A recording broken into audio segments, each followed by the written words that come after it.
Hello everyone, and welcome back to TalkTune English. I'm Emma, and today I'm here with Jack.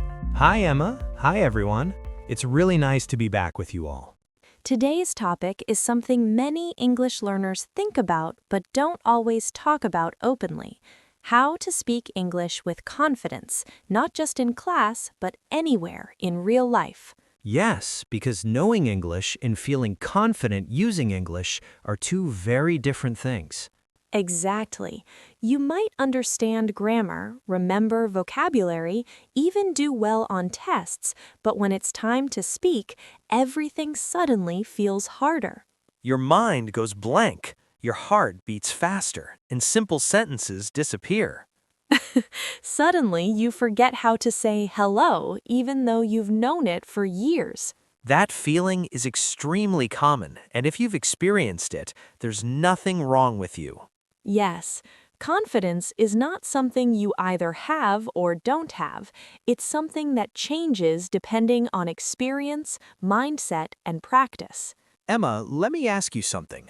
Why do you think so many English learners struggle with confidence when speaking? That's a great question. I think the biggest reason is fear of making mistakes. I agree. Many learners stop themselves before they even try to speak. They think, what if I say something wrong? Or what if my grammar isn't correct? Or what if people don't understand me? Or the classic one, what if my accent sounds strange? That fear can be very strong, especially if you've had a bad experience before.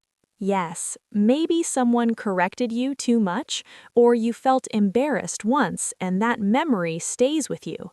And then, every time you want to speak, that old feeling comes back. Exactly. But here's something important that many learners forget. Making mistakes is not a problem. It's actually part of the process. Even native speakers make mistakes when they speak. They change sentences, repeat words, correct themselves. We just don't notice it because it sounds natural.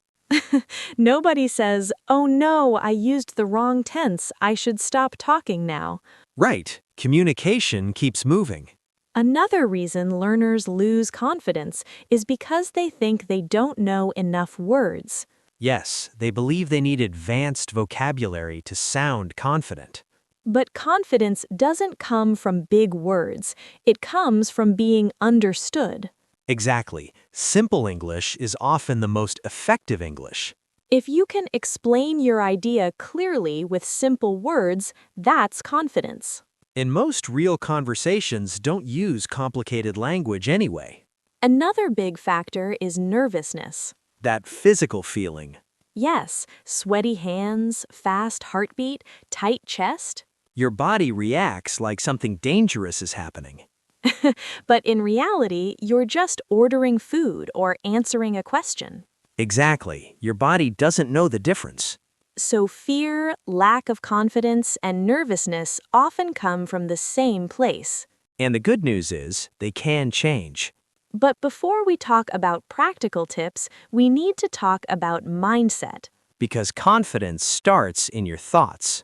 Many learners believe, I need to be perfect before I can speak confidently. That belief stops a lot of people. Because perfection never arrives. Exactly. If you wait until you're perfect, you'll wait forever. And English will stay in your notebook instead of in your mouth. Confidence grows when you accept mistakes and keep speaking anyway. Think about children learning a language. They make mistakes all the time. But they don't feel embarrassed, they just keep talking. And because they keep talking, they improve quickly. That's a lesson adults often forget. Another mindset problem is negative self-talk. Yes, the way you talk to yourself matters a lot. If you constantly say, "My English is terrible," your confidence will drop.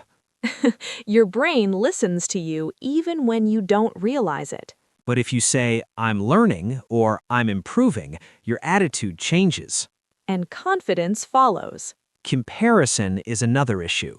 Yes, comparing yourself to others can be very discouraging. Especially when you compare your speaking to someone who has studied longer than you. or someone who uses English every day at work. Everyone has a different journey. The only comparison that matters is with yourself. Are you better than last month? Last year?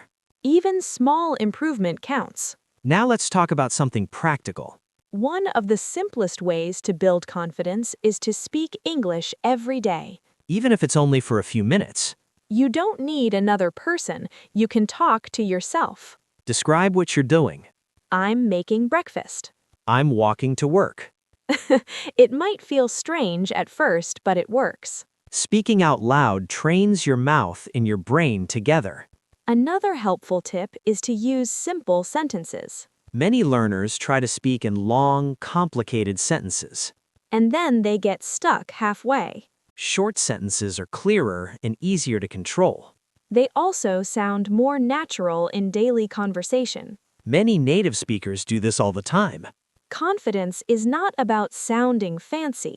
It's about being clear. When people understand you, your confidence naturally grows. And that confidence makes the next conversation easier. So confidence builds step by step. Small actions repeated every day slowly change how you feel when you speak. Over time, speaking English feels less scary and more normal. And once it feels normal, confidence doesn't feel forced anymore.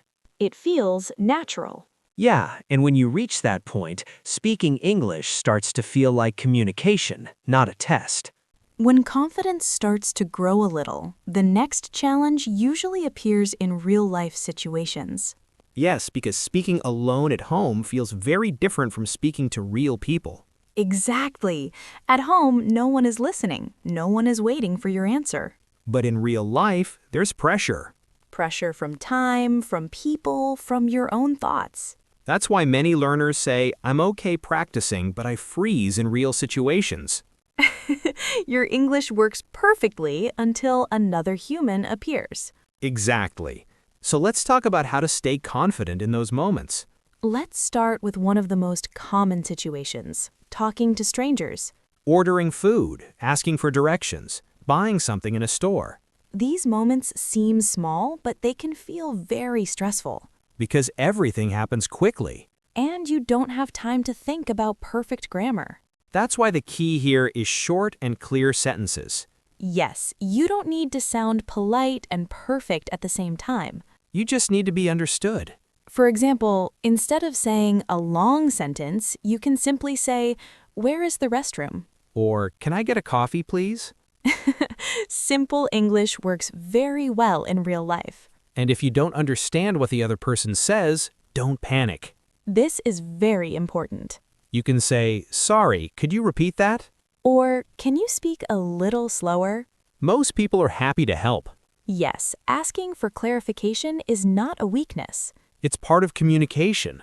Another situation that makes learners nervous is group conversations. Yes, especially when people speak fast. You might feel like everyone is moving forward and you're left behind.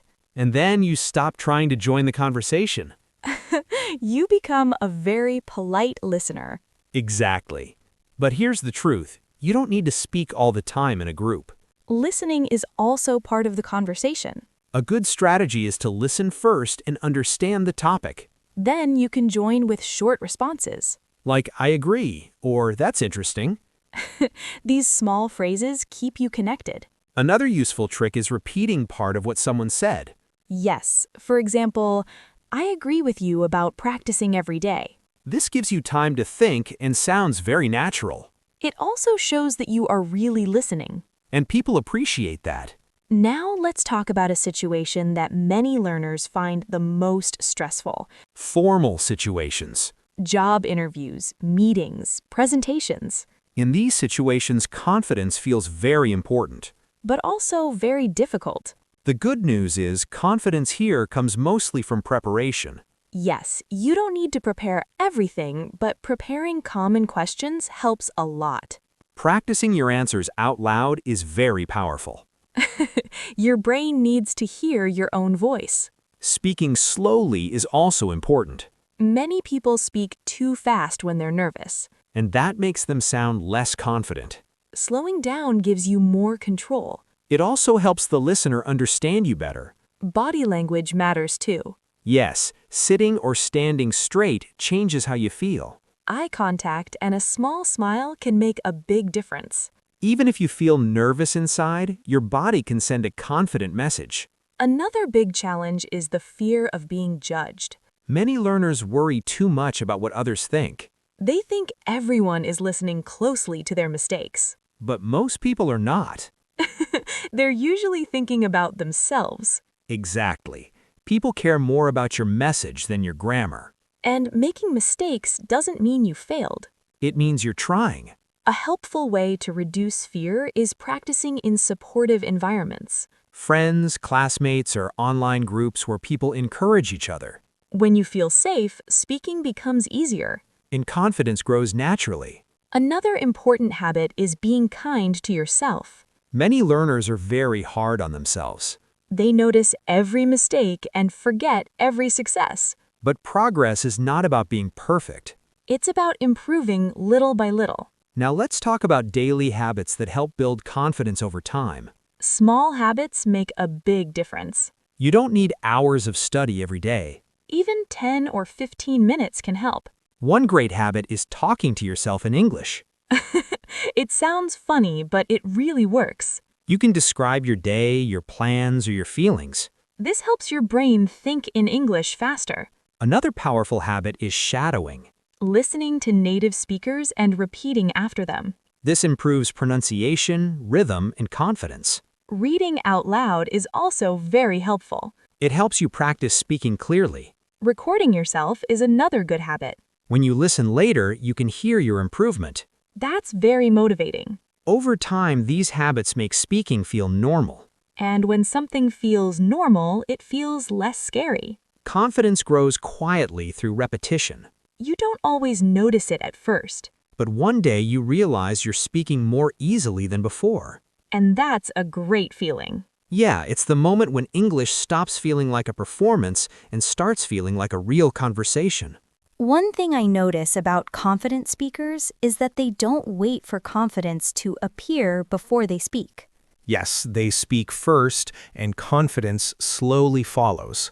That idea can feel uncomfortable at first, especially for learners who like to feel prepared. True, many people think they need to feel ready before they start talking. But in real life, that moment rarely comes. Exactly. If you wait until you feel completely confident, you might never speak at all. Confidence is a bit lazy. It doesn't come unless you invite it. That's a good way to describe it. So instead of asking, "Do I feel confident today?" a better question is, "Can I speak a little today?" That small change makes a big difference. Because speaking a little feels possible. And doing something possible every day builds momentum. Many learners also worry about losing motivation over time.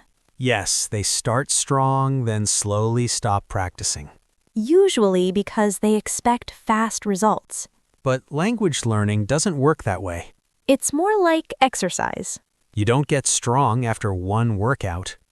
Sadly, yes. You get stronger by showing up again and again. And some days feel great, some days feel slow. Both are normal. That's why consistency is more important than intensity. 10 minutes every day is better than 2 hours once a week. It keeps English close to your life. Not something special you do only when you have time. Another helpful idea is tracking progress. Yes, many learners don't realize how much they've improved. Because progress is gradual. Writing down new words or recording your voice once a week helps a lot. When you listen again after a month, the difference is very clear. And that can be very motivating. It's like hearing an old version of yourself. Exactly. You realize, oh, I'm actually better now. Another thing that helps motivation is celebrating small wins. Yes, not just big achievements. Maybe you spoke English at a cafe. Or you joined a group conversation for the first time. Or you spoke without stopping, even though you made mistakes. All of those matter. They're signs that you're moving forward. And rewarding yourself keeps the journey enjoyable. Learning should feel encouraging, not stressful. Another powerful habit is keeping English in your daily environment. Not only during study time. Watching short videos, listening to music, following English content online. Let English live with you a little, When English becomes familiar, speaking feels less intimidating. because it's no longer something distant. It becomes part of your routine. And routines feel safe. That safety supports confidence. One more thing I want to mention is patience. Yes, patience with yourself. Many learners are very kind to others, but very strict with themselves, They notice every small mistake. and forget every small success. Confidence grows when you treat yourself like a learner, not a judge. You're allowed to be imperfect. You're allowed to pause, repeat, and correct yourself. That's how real conversations work anyway. Exactly. Real conversations are not perfect speeches. They're messy, flexible, and human. And that's what makes them real. So if you're listening right now and feeling unsure, that's okay. You don't need to change everything today. Just choose one small action. Speak one sentence. Or read one paragraph out loud. Or talk to yourself while making coffee. Coffee is a great listener. It never interrupts. The important thing is to start. And keep going at your own pace. Over time, speaking English won't feel like something special anymore. It will feel familiar. And when something feels familiar, confidence feels natural. Not forced, not rushed, just comfortable. I hope today's conversation helped you feel a little more relaxed about speaking English. And reminded you that confidence grows from practice, not pressure. Thank you so much for spending time with us today. Yeah, thanks for listening, and thanks for practicing with us. Keep speaking, keep trying, and most importantly, enjoy the process. Bye-bye, everyone. Take care, and we'll see you again soon.